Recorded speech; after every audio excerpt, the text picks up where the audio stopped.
Hello! Today I'm reviewing George Orwell's Why I Write. Did I do this before? I don't think so. I think I talked about it a little bit, but I didn't actually review the book. Well, my review will consist of reading a few passages to convince you why you should read this book. Here's one. You've probably heard of the novel Animal Farm. If you haven't read it, you really should. He says here, Animal Farm was the first book in which I tried, with full consciousness of what I was doing, to fuse political purpose and artistic purpose into one whole. I have not written a novel for 7 years, but I hope to write another fairly soon. It is bound to be a failure. Every book is a failure, but I know with some clarity what kind of book I want to write. I really like that kind of assertiveness there in his writing. What he says what he intends to say. Let us see.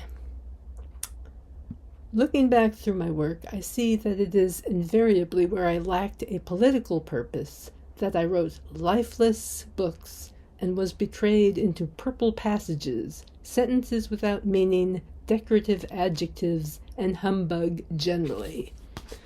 Wow. I could say that about a lot of what I see on the internet. Well, cheers, everybody. Yes, espresso. For the espresso type. Let's see. But here's what I really love. His introduction to The Lion and the Unicorn, Socialism and the English Genius. Part 1. England, Your England. As I write, highly civilized human beings are flying overhead, trying to kill me. That is an opening sentence. They do not feel any enmity against me as an individual, nor I against them. They are, quote, only doing their duty, unquote, as the saying goes. Most of them, I have no doubt, are kind-hearted, law-abiding men who would never dream of committing murder in private life. On the other hand, if one of them succeeds in blowing me to pieces with a well-placed bomb, he will never sleep any the worse for it. He is serving his country, which has the power to absolve him from evil. One cannot see the modern world as it is unless one recognizes the overwhelming strength of patriotism.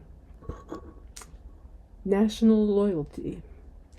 In certain circumstances, it can break down. At certain levels of civilization, it does not exist. But as a positive force, there is nothing to set beside it. Christianity and international socialism are as weak as straw in comparison with it.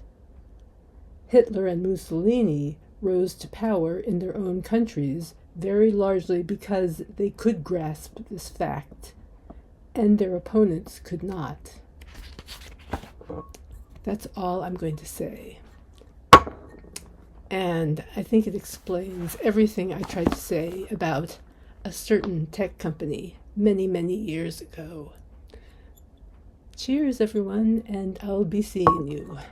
And yes, do get this book. I highly recommend it for anybody who writes, at least. If not everybody in the world. I don't know. Maybe not all the whole world, but anybody in the Western world should really read this book. The end. Talk to you later. Cheers.